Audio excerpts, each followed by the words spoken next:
지난 시간에 우리는 하이젠베르크와 슈레딩거가 미세계의 자연법칙인 양자역학에 도달하기까지의 이야기를 공부했습니다. 미시세계 하면 또 궁금한 게 있습니다. 그게 바로 기본입자인데, 기본입자가 무엇이냐면, 기본입자란 먼저 내부 구조가 없는 것입니다. 그래서 더 이상 나눠지지가 않는다. 더 이상 쪼갤 수가 없는 입자다라고 하는 것이죠. 근데 이때 우리가 입자라고 얘기할 때, 기본 입자였을 때, 앞에서 우리 입자 파동 이렇게 배울 때 파동하고 구분하기 위해서 입자라고 부르는 게 아닙니다. 미세계에 있는 거는 어떻습니까? 전부 다 입자이자 파동이었죠. 그래서 그냥 입자라고 부르는 것입니다.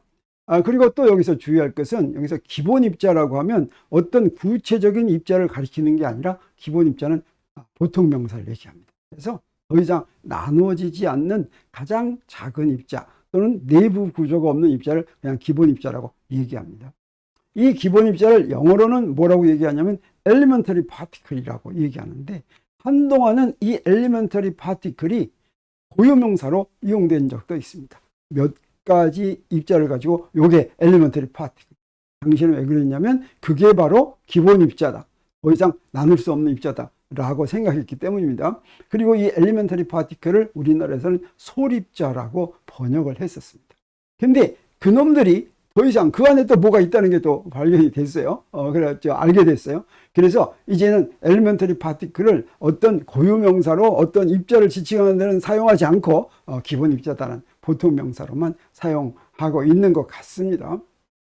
자, 그러면 우리가 기본 입자라고 생각하기 시작한 게 무엇이 있냐면, 19세기 들어서 돌턴이, 이 돌턴은 영국 학자죠. 돌턴의 원자로는 유명하죠. 이 돌턴이 1808년 19세기 들어서자마자죠, 원자론을 주장했습니다.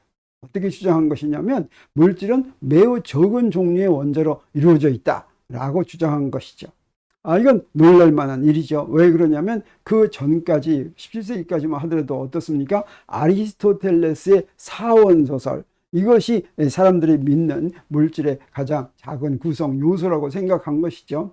그런데 돌턴이 제안한 원자는 어떤 성질을 갖고 있냐면, 같은 종류의 원자는 크기, 질량, 성질이 다 똑같다. 그런 똑같은 종류의 원자들이 있고, 그뿐 아니라 원자는 쪼갤 수 없고, 그 다음에 생겨나거나 없어지지 않는다 라고 하는 것이죠.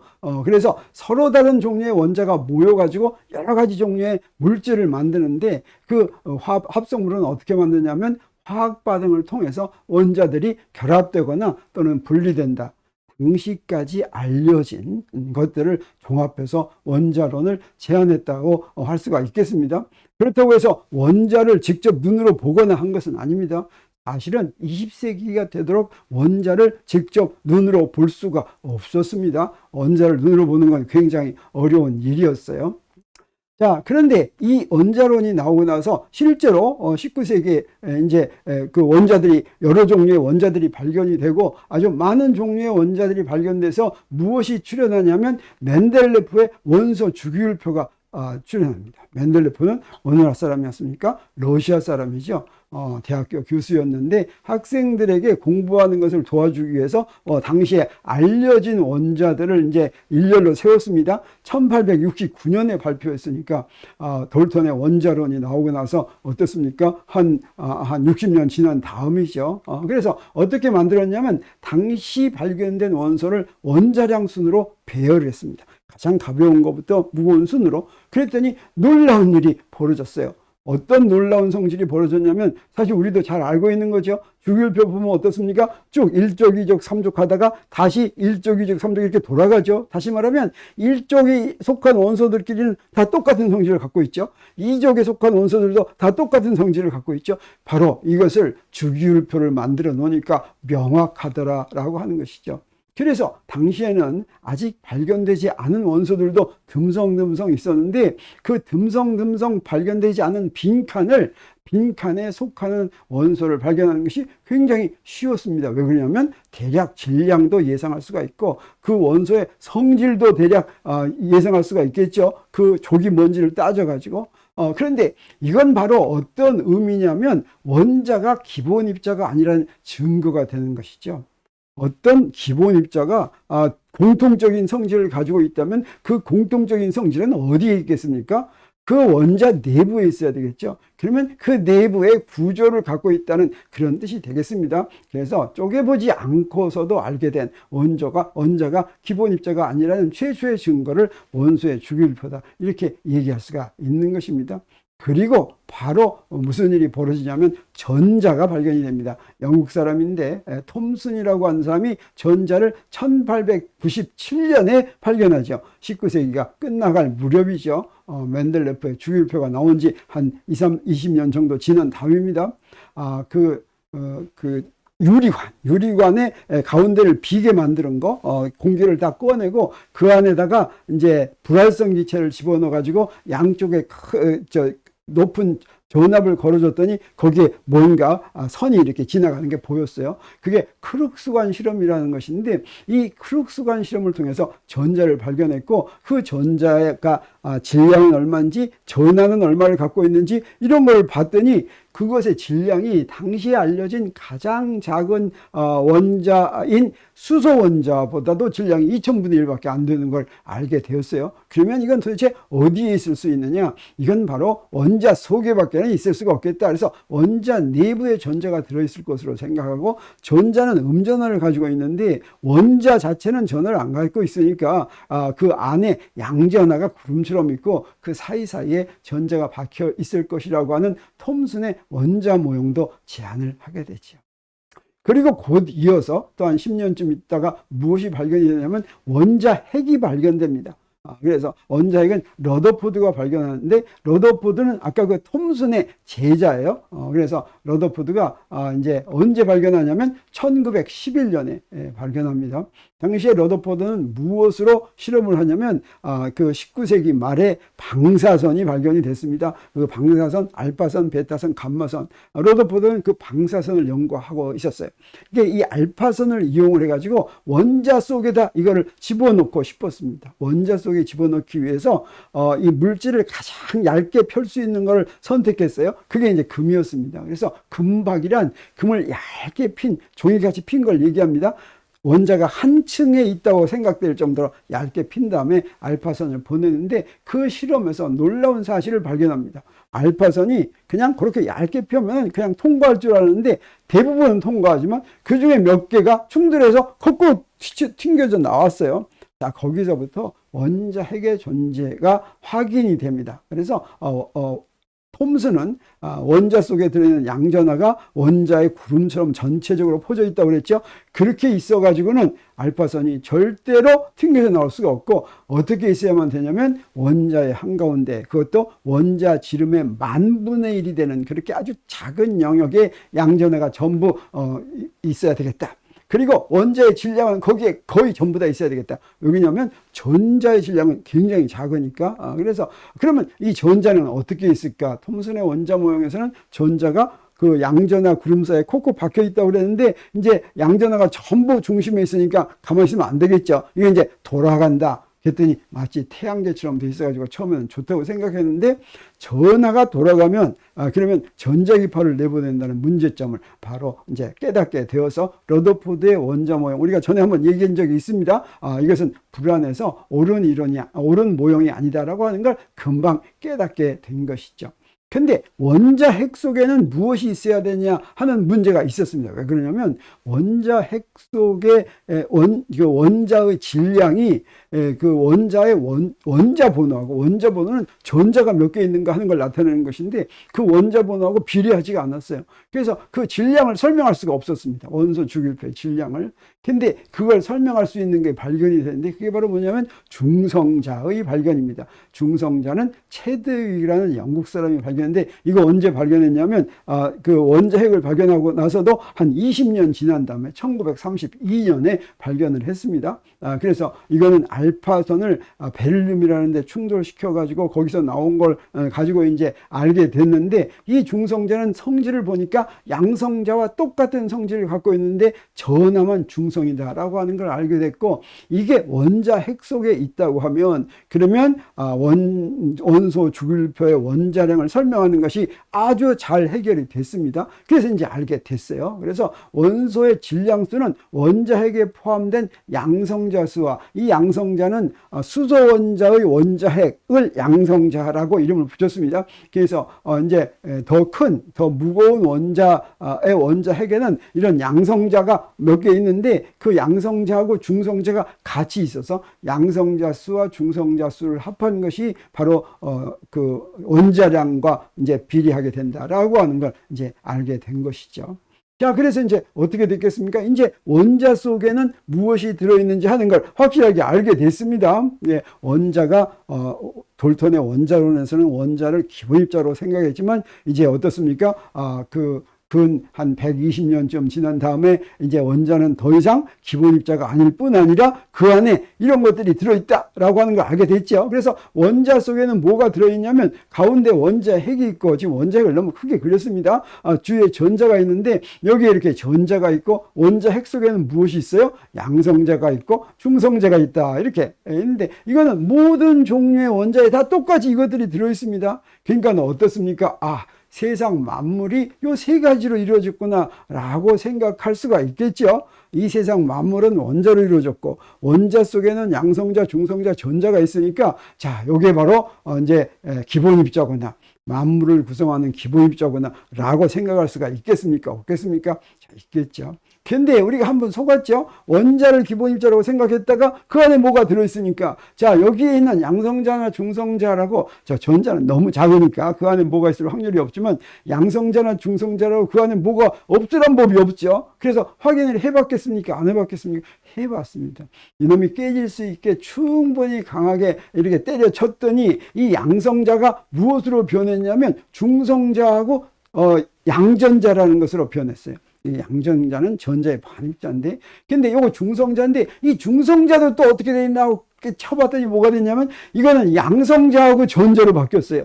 이건 무슨 얘기입니까? 양성자가 양성자 속에는 중성자가 들어있고, 중성자 속에는 양성자가 들어있다. 말이 됩니까? 안 됩니까? 자, 여기서부터 이제 알았어요. 이제 양성자, 중성자에서는 더 이상 쪼개지는 것이 아니라 그놈들 사이에서 순환하는구나. 드디어 기본입자를 발견했구나. 그래서 이걸 이제 기본입자라고 부르기로 하고, 여기에다가 이름을 붙여준 것입니다. 이게 더 이상 쪼개지지 않는다고 생각해서 요거를 소립자라고 불렀고, 이건 우리가 번역한 게 소립자고, 영어로는 이게 뭐냐면 elementary particle. 여기서 이걸 소립자라고 번역한 것은, 이 소자가 작을 소가 아니라 원소의 소자다라고, 그 기본이 된다, 요소가 된다라고 하는 소립자가 되겠습니다. 그래서 요 세 개를, 양성자, 중성자, 전자를 소립자라고 부르는 것입니다. 이것이 기본입자다라고 부르는 것이죠. 자, 그래서 이제 그런 시기가 있었는데, 그런 시기가 얼마 되지가 않았습니다. 바로 무슨 일이 벌어지냐면, 이게 이제 도화선이 됩니다. 그게 우주선이라고 하는 것인데, 우주선은 영어로는 코스믹 레이인데, 코스믹 레이는 우주를 떠다니는 배가 아닙니다. 이건 뭐냐면, 우주선이란 우주를 떠다니는 빠르게 지나가는 작은 입자들인데, 이 작은 입자들은 무엇으로 되어 있냐면 대부분이 양성자입니다. 그리고 작은 원자핵도 있는데, 이것은 태양에서 나오거나 또는 초신성 폭발에서 나오거나 해가지고 우주 공간을 떠다니면서 엄청 빠른 속도로 돌아다니다가 어디에 부딪히냐? 지구에 부딪히죠. 지구에 부딪힐 때는 뭐하고 부딪히냐면 지구 바깥에 있는 대기권의 분자들하고 부딪힙니다. 이 대기권하고 분자들하고 부딪히면 어떻게 되냐면, 이게 굉장히 큰 에너지를 가지고 있기 때문에 입자하고 부딪히면 그 에너지가 질량으로 바뀌어서, 우리 이제 나중에 상대성 이론 할 때 이제 알게 되는데, 에너지하고 질량이 같은 것입니다. 그래서 질량도 질량 에너지에 속하는 거예요. 그래서 운동 에너지가 언제든지 질량 에너지로 바뀔 수가 있는데, 이렇게 새로운 입자들이 생성이 되는데, 이걸 뭐라고 부르냐면 우주선 소나기, 코스믹 레이 캐스케이드다, 이렇게 부릅니다. 그래서 여기서 많은 입자들이 막 떨어지는 거예요. 위에서 막 많은 입자들이 떨어지고 있습니다. 우리 주위에 지금 많은 입자들이 떨어지고 있는데, 단지 우리가 느끼지 못하고 보지 못할 뿐인 것이죠. 자, 이런 데서, 이 우주선에서부터 나온 이 우주선 소나기에서부터 어떻게 되냐면 요거를 이제 찾아내게 됩니다. 그래서 그런데 그 전에 무슨 일이 있었냐면, 이 윌슨이라고 하는 사람이 이 CTR 윌슨, CTR은 이제 그 first name, second name CTR입니다. 윌슨이라고 하는 사람인데 이 사람이 구름상자라고 하는 걸 발견하는데 1911년 러더포드가 언제 이걸 발견한 때와 비슷한 때이죠. 이 윌슨은 등산을 좋아했습니다. 그래서 영국의 높은 산인 벤네비스 산에 갔는데 영국은 어떻습니까? 항상 안개가 이렇게 끼고 그러죠. 이게 아침에 거기 가면 어떤 현상이 있냐면 브로켄 스펙트라고 하는 그런 게 보이는데 그건 바로 뭐냐면 내 앞에 내 그림자가 마치 이 앞에 멋있게 생기는 무지개하고 같이 생기는 그런 건데 이게 바로 안개낀데 구름 같은 데 있는 거 가지고 윌슨은 어떤 생각을 하게 되냐면 이거 한번 실험실에서 구름을 만들 수 없을까 하는 생각을 하게 됩니다. 그래서 진짜 구름을 만들어요. 구름이 어떻게 해서 만들어지냐 그 원리를 봤더니 과포화 상태의 수증기에서 그 안에 뭔가 입자들이 들어가지고 그 이제 알갱이가 되면 그 안에 이제 수증기가 이제 생기는 겁니다. 이렇게 해서 구름 상자를 만들었는데 이 구름 상자가 나중에 무엇을 발견하는 데 이용이 되냐면 바로 새로운 소립자를 발견하는데 이용이 됩니다. 그래서 이런 식이에요. 여기에 그리고 이 구름상자를 발견한 공로로 노벨 물리학상까지 이 사람이 받는데 이런 겁니다. 여기 구름상자에 가면 여기 뭐가 들어가면 X선이 들어가든지 뭐 자외선이 들어가든지 뭐가 들어가면 여기에 착 금이 그어지는 거예요. 근데 여기서 이 주위에다가 전기장하고 자기장을 걸어 놓을 것 같으면 이게 이제 휘어지게 됩니다. 그 휘어진 모습을 보고서 여기에 지나간 것의 질량이 무엇인지 전하가 무엇인지 이런 것도 찾아내게 됩니다. 그리고 지금까지 알고 있던 입자인지 모르는 입자인지 이런 것도 이제 알게 되는 것이죠. 그래서 이 구름상자가 나중에 바로 이런 새로운 소립자라고 하는 건 뭐냐면 앞에서 소립자를 무엇을 소립자라고 한다고 그랬어요? 양성자, 중성자, 전자는 소립자라고 한다고 그랬죠. 근데 양성자, 중성자, 전자에 해당하는 그것과 동급의 입자를 발견하게 되는 것입니다. 그 첫 번째가 누구였냐면 앤더슨이라고 하는 사람이 발견하게 됩니다.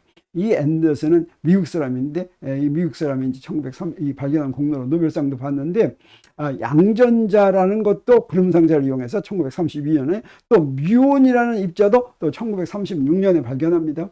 이것은 부모가 미국으로 이민 왔는데 앤더슨은 뉴욕에서 출생한 그런 사람이었어요. 그리고 우주선 소나기를 찍은 그 뭐냐면 우주선 소나기가 항상 소나기 눈에는 안 보이지만 우리 주위에 있는데 주로 어디에 많이 있냐면 높은 산꼭대기나 이런 데 많이 있습니다. 그래서 거기다가 구름상자를 갖다 놓고서 그 구름상자의 많은 사진들을 분석하다가 그 다음에 양전자는 전자의 반입자입니다. 우리 나중에 이제 자세하게 배우게 됩니다. 그리고 뮤온이라고 하는 입자인데 뮤온이라고 하는 것은 전자보다 질량이 200, 700 정도 되는데 자 이런 입자는 정말 신통한 입자였어요. 왜 그러냐면 당시에 전자하고 양성자, 중성자를 알게 되는데 전자의 질량을 1이라고 한다면 양성자의 질량이나 중성자의 질량은 2000입니다. 그래서 전자보다 2000배 되는 그런 입자만 알고 있었는데 질량이 200배인 그런 입자를 발견하게 된 거죠.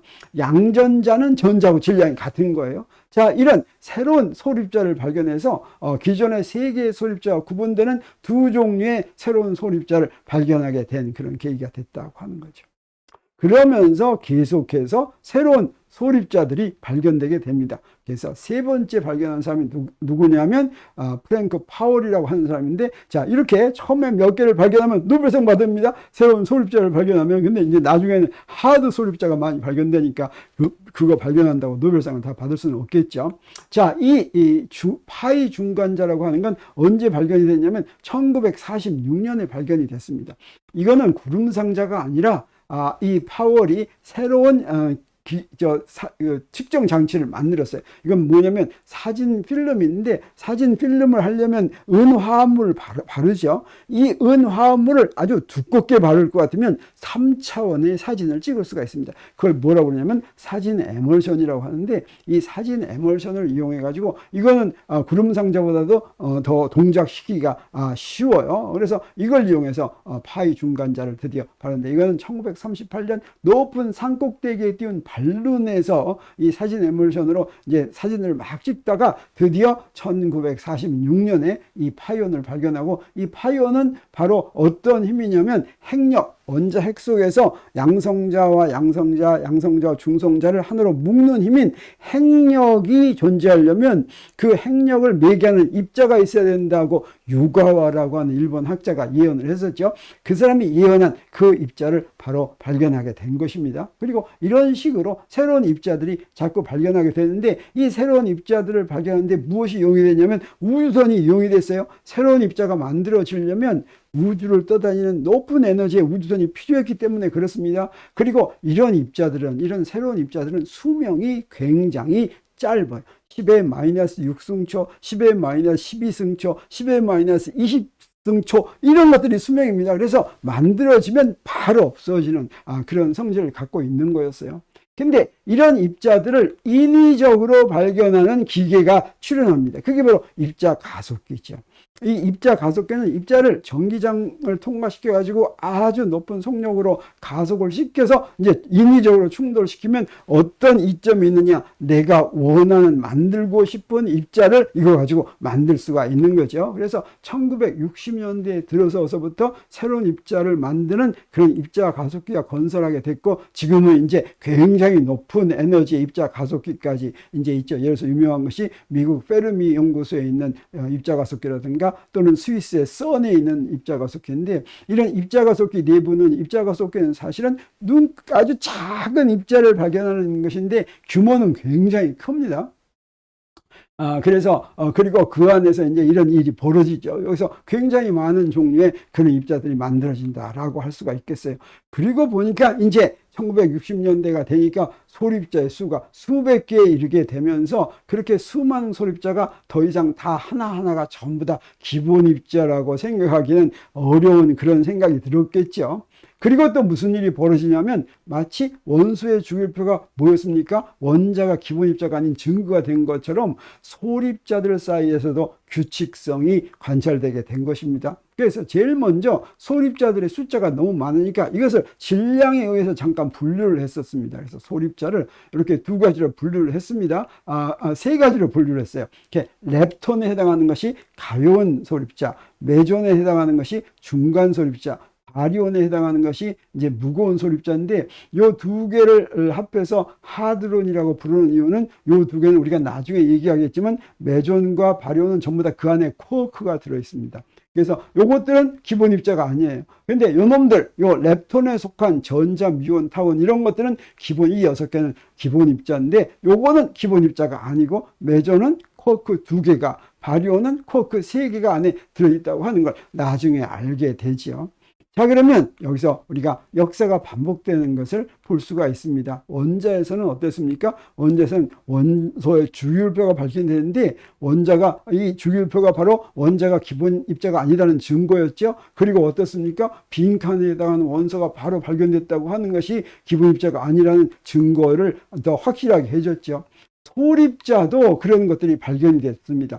소립자들 사이에 규칙성이 발견이 됐어요. 그러면 그게 바로 뭐겠습니까? 소립자가 기본 입자가 아니라는 증거가 되겠죠. 그리고 어떻습니까? 빈칸에 해당하는 입자가 발견이 되는데, 이 소립자들 사이에서 발견된 첫 번째 규칙성이, 소립자의 경우는 원자처럼 모든 원소들을 전부 하나로 이렇게 하지가 않고 이렇게 몇 개씩 무리지어서 규칙성이 발견되는데, 첫 번째로 발견된 것이 뭐냐면 메존과 바리온의 8정도, eightfold way라고 하는 것인데, 8개의 메존을 배열한 것과 8개의 바리온을 배열한 것이 똑같은 모습이다라고 하는 거예요. 자, 그래서 여기에 정육각형이 있는데, 정육각형의 꼭지점마다 하나씩 그 입자를 갖다 놓으면 6개가 되죠. 그리고 중심에는 2개를 갖다 놓습니다. 그러면 8개가 되는데, 여기에 메존의 경우는 어떻게 갖다 놓냐면, 여기에 맨 처음에 기묘도라고 하는 게 있습니다. 우리 이제 나중에 이제 이거 배울 때는 그 기묘도가 뭔지 설명할 텐데, 기묘도에 해당하는 입자 2개. 근데 오른쪽으로 가면서는 전하가 하나씩 늘어나는 거예요. 그 다음에 기묘도가 0인 놈 3개, 또 전하가 하나씩 늘어나는 거예요. 그 다음에 기묘도가 마이너스 1인 것, 전하가 하나씩 늘어나는 겁니다. 이것처럼 바리온에서도 똑같이, 이건 맨 위가 기묘도가 0인 거예요. 요거 뉴트론과 프로톤이 여기 이렇게 있게 됩니다. 그리고 기묘도가 마이너스 1짜리가 이렇게 4개 하나씩 전하가 늘어나고, 그 다음에 기묘도가 마이너스 2짜리가 이런 식으로 배열할 수가 있다고 하는 거죠. 자, 이렇게 배열이 규칙적으로 배열되니까 이상하죠. 자, 이런 배열을 설명하기 위해서 겔만이라고 하는 사람이 쿼크 모형을 제안합니다. 겔만은 미국 사람이었는데 그 쿼크 모형은 언제 제안이 되냐면 1964년에 제안이 돼요. 그래서 이 메존과 바리온을 분리할 때 이 에이트폴드 웨이를 이제 설명하는데 어떻게 하냐면 딱 3개의 기본 입자를 가지고 설명한다라고 하는 거였어요. 그래서 처음에 근데 이때부터는 쿼크도 그렇고 이름을 무슨 의미를 갖고 붙이는 게 아닙니다. 그 전에는 어때요? 의미를 갖고 붙였죠. 근데 뭐 원자라든가 엘리멘터리 파티클에 뭐 의미를 가졌는데 이제 의미를 갖지 않고 아무렇게나 붙이는 거예요. 쿼크도 이제 이거 무슨 그 소설에 나오는 명칭에서부터 따왔다고 하는 겁니다. 그리고 그 쿼크의 종류는 업 쿼크, 다운 쿼크, 스트레인지 쿼크 이렇게 이제 아무렇게나 이렇게 붙이는데 이 3가지 종류의 쿼크를 이용하면 된다고 하는 거죠.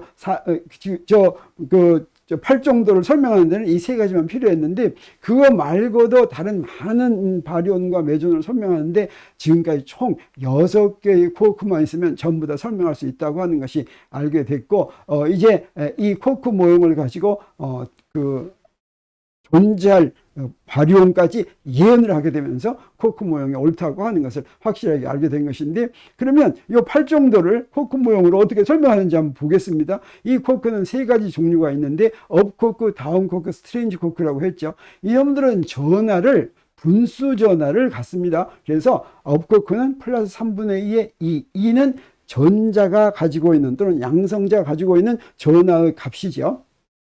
그 다음에 다운 쿼크와 스트레인지 쿼크는 각각 마이너스 3분의 1, 2 그런 전하를 갖는데 여기에 기묘도가 있는데 기묘도는 요 업 쿼크와 다운 쿼크는 0이고 그 다음에 스트레인지 쿼크만 기묘도가 마이너스 1이다 라고 한다면 뉴트론은 요 바리온의 8정도입니다. 뉴트론은 어떻게 설명하면 잘 되냐면 요 중성자의 경우는 전하가 0이죠. 전하 0자를 만들려면 DDU 그러면 전하가 0자리가 되죠. 3분의 2 그 다음에 빼기 3분의 1 두개 하니까 그 다음에 U하고 D는 스트레인지가 0이니까 스트레인지가 0인 그런 놈이 되죠. 근데 이거는 전하가 하나가 있죠. 프로톤은. 그러면 어떻게 하냐면 요거 하나만 업코크로 바꿔놓으면 됩니다. DUU. 자, 그러면 그 밑에 있는 시그마는 어떻게 되냐? 요건 스트레인지가 1이 있어요. 그래서 스트레인지, 기묘 입자 하나를 여기다 집어넣고 DD 이렇게 합니다. 그리고 이 중에 하나를 업으로 바꿔놔요. 또 2개를 업으로 바꿔놔요. 그럼 이게 다 설명이 된다고 하는 거죠. 그리고 마지막에는 스트레인지네스가 마이너스 2라고 했습니다. 그래서 스트레인지 2개를 해놓습니다. 그럼 이거 뭐가 돼요? D가 되겠죠? 이걸 업으로 해놓으면 어떻게 되냐? 그러면 이제 요거는 전하가 0자리가 여기서 설명이 된다고 하는 거죠. 이런 식으로 간단하게 쿼크 3개로 8정도를 설명할 수가 있었는데 이런 식으로 해가지고 이걸 도형으로 그려가지고 모든 바리온과 모든 메존들을 전부 다 설명할 수가 있었습니다. 그건 이제 우리가 나중에 공부하게 될 것이고 그 다음에 이 쿼크 모형이 근데 쿼크는 어떤 특징을 갖고 있냐면 쿼크 하나만을 따로 떼어넣어서는 죽어도 볼 수가 없는 그런 성질을 갖고 있어요. 그래서 죽어도 볼 수 없는 게 있다고 할 수 있을 것이냐라고 하는 의문이 당시에는 처음에 나왔지만 그 쿼크를 도입함으로써 모든 다른 성질을 잘 설명할 수 있었기 때문에 그게 옳다 이렇게 생각을 한 것입니다. 그리고 쿼크 모형을 가지고 겔만이 노벨상 받게 되기까지는 무슨 일이 있었냐면 아까 어떻다고 그랬습니까? 빈칸에 드는 걸 예언한다고 그랬죠. 그래서 바리온들을 고유 스핀이 2분의 3짜리인 바리온들을 이렇게 있는데 그 중에서 여기가 이제 비어 있어요. 요걸 갖다가 겔만이 존재한다고 예언을 한 것입니다. 근데 실제로 이게 발견이 됐어요. 이게 이제 실험에서 겔만이 이건 입자 가속기 실험에서 발견이 됐습니다. 그래서 이게 실제로 발견이 돼 가지고 겔만이 노벨상을 받게 된 거죠. 그러면 자 요걸 갖다가 쿼크 모형으로 어떻게 설명하는지 볼 것 같으면 자 맨 위에 있는 건 스트레인지네스가 0짜리입니다. 그리고 스트레인지가 1, 2, 3 이렇게 되는 거예요. 그리고 전하가 마이너스 1, 0, 1, 2 이렇게 되는 거예요. 그러려면 어떻게 하느냐? 맨 왼쪽은 D가 3개면 되겠어요. 그럼 마이너스 1이 되겠죠? 요거는 이제 전하가 하나 늘어나야 되니까 DDU 하면 되겠습니다. 요건 뭐 하면 되겠어요? DUU 하면 되겠죠? 요건 뭐 하면 되겠어요? UUU 하면 되겠죠? 그러면 그 다음에 스트레인지네스가 하나 생기니까 그 바로 밑에 건 뭐가 되겠습니까? SDD 하면 되겠죠. 그 다음에 뭐가 되겠어요? SDU 하면 되겠죠. 그 다음에 또 뭐가 되겠어요? SUU 하면 되겠죠. 그럼 그 밑에는 스트레인지네스가 2니까 어떻게 하면 되겠어요? SSD 하면 되겠죠. 그 다음에 뭐가 되겠어요? SSU 하면 되겠죠. 그럼 맨 밑에는 뭐가 되겠어요? SSS 하면 되겠죠. 그래서 결만이 존재할 것이라고 예언한 것이 뭐냐면 스트레인지 쿼크 3개로 된 요걸 뭐라고 불렀냐면 오메가 입자다 이렇게 불렀는데 이게 아까 얘기한 것처럼 관찰이 됐다라고 하는 거죠. 이 쿼크는 전부에서 이제 알고 봤더니 몇 가지가 있다고 그랬으니까 6가지가 있다고 그랬죠. 그 6가지를 뭐라고 이름 붙였냐면 업, 다운, 스트레인지. 이건 우리가 아까 설명하는 거죠. 그 다음에 촤암, 톱, 버텀 이렇게 이름을 붙였습니다. 이렇게 이름 붙인 쿼크의 종류를 뭐라고 부르냐면 쿼크의 플레이버가 6가지다 이렇게 얘기합니다. 그래서 쿼크의 플레이버로 업, 촤암, 톱, 다운, 스트레인지, 버텀이 있다. 그리고 요 위쪽에 있는 쿼크들은 전하가 업 쿼크처럼 플러스 3분의 2입니다. 요 아래쪽에 있는 쿼크들은 전하가 마이너스 3분의 1인데 요거 가지고 모든 메존과 바리온들을 다 설명할 수가 있다고 하는 거죠. 그리고 이것과 같이 짝지어서 렙톤이 있습니다. 렙톤도 6가지가 있는데 일렉트론, 미온, 타우온, 그 다음에 뉴트리노, 일렉트론, 뉴트리노, 미온, 뉴트리노, 타우온, 뉴트리노 이런데 이것도 플레이버가 다르다 이렇게 얘기합니다. 그래서 렙톤들의 플레이버는 일렉트론이 있고 미온이 있고 타우온이 있다 이렇게 얘기하고 맨 위에 있는 것들은 전하가 얼마냐면 마이너스 2이고 뉴트리노는 전하가 얼마냐면 0이다 라고 얘기할 수가 있습니다. 이렇게 쿼크와 렙톤이 6개씩 있는 거 이게 바로 기본 입자다라고 얘기할 수가 있겠어요. 이걸 한꺼번에 쓰면 어떻게 쓸 수가 있냐면 우리 주위에 현재 있는 것들은 무엇으로만 되어 있냐면 요거 업 쿼크, 다운 쿼크, 일렉트론, 그리고 일렉트론, 뉴트리노. 이게 이제 업 쿼크, 다운 쿼크가 다른 걸로 변할 때 뭐가 나오냐면 뉴트리노가 나오는데 그때 일렉트론, 뉴트리노가 나오고 이걸 뭐라고 부르냐면 요거 4개를 퍼스트 제너레이션이다 이렇게 부릅니다. 그리고 두 번째가 세컨드 제너레이션, 세 번째가 서드 제너레이션인데 요 가로는 전부 성질이 같은데 뭐만 다르냐면 질량만 점점 더 커져요. 그래서 이 세컨드 제너레이션이나 서드 제너레이션은 질량이 더 커서 질량이 더 크다고 하는 건 에너지가 더 크다는 것이고 가능하면 항상 더 낮은 데로 내려가려고 합니다. 그래서 이놈들은 만들어지면 바로 포스트 제너레이션으로 바뀌어가지고 우리 주위에서는 저절로는 관찰할 수가 없는데 입자가속기에서 굉장히 큰 에너지로 충돌시켜주면 잠시 일시적으로 이런 쿼크를 갖는 그런 입자들이 생기는 거죠. 그래서 탑 쿼크도 발견되고 버텀 쿼크도 발견되는데 이게 따로따로 발견됐다는 뜻이 아니라 탑 쿼크를 포함하고 있는 바리온이 발견되고 그 바리온이 바로 다른 걸로 바뀝니다. 그 바뀌는 과정에서 그 안에는 탑 쿼크가 들어있구나 하는 걸 우리가 아는 거죠. 그래서 이것들은 수명이 굉장히 작다고 하는 것이죠. 그래서 우리 물질을 구성하는 기본 입자 이제 알게 됐죠. 바로 이 쿼크와 렙톤이 바로 물질을 구성하는 기본 입자인데 자 보겠습니다. 물질의 성질을 갖고 있는 가장 작은 입자 이건 뭐라고 우리가 알고 있습니까? 물 또는 뭐 산소 또는 철 뭐 이런 거 가장 작은 입자를 우리가 뭐라고 합니까? 분자라고 하죠. 근데 분자는 무엇이 모여서 되어 있습니까? 분자를 구성하는 입자는 원자죠. 이런 것들은 아직 기본 입자가 아닙니다. 근데 원자를 구성하는 건 그 속에 뭐가 들어 있습니까? 원자는 그 속에 원자핵과 전자가 있는데 이 중에 전자는 기본 입자에 속합니다. 그리고 원자핵은 무엇으로 되어 있습니까? 원자핵은 그 안에 뭐가 있냐면 양성자와 중성자가 들어 있는데 이 두 개를 한꺼번에 핵자라고 부릅니다. 이것도 기본 입자가 아닙니다. 근데 이 핵자는 그 속에 뭐가 들어 있냐면 쿼크가 들어 있습니다. 이 쿼크가 기본 입자죠. 그래서 기본 입자는 쿼크와 전자인데 그래서 쿼크는 이 6개가 있는데 6가지 중에서 우리 주위에 있는 물질을 구성하는 쿼크는 지금 뭐만 있냐면 업 쿼크와 다운 쿼크가 있고 요 다른 쿼크들은 어때요? 입자가속기에서 순간적으로 만들어진 거에 포함이 되어 있다. 그리고 렙톤도 이 6가지가 있는데 우리 주위에 있는 물질에는 이런 일렉트론이 들어있다라고 하는 거 알았죠. 그래서 여러분 어떻습니까? 이제 물질을 구성하는 기본 입자는 뭐냐고 할 때 자신 있게 얘기할 수가 있겠죠. 근데 이제 아직도 이런 의문이 있습니다. 이게 과연 쿼크와 렙톤이 진짜 마지막 기본 입자일까? 또는 왜 쿼크와 렙톤은 딱 제너레이션이 서드 제너레이션까지밖에 없을까?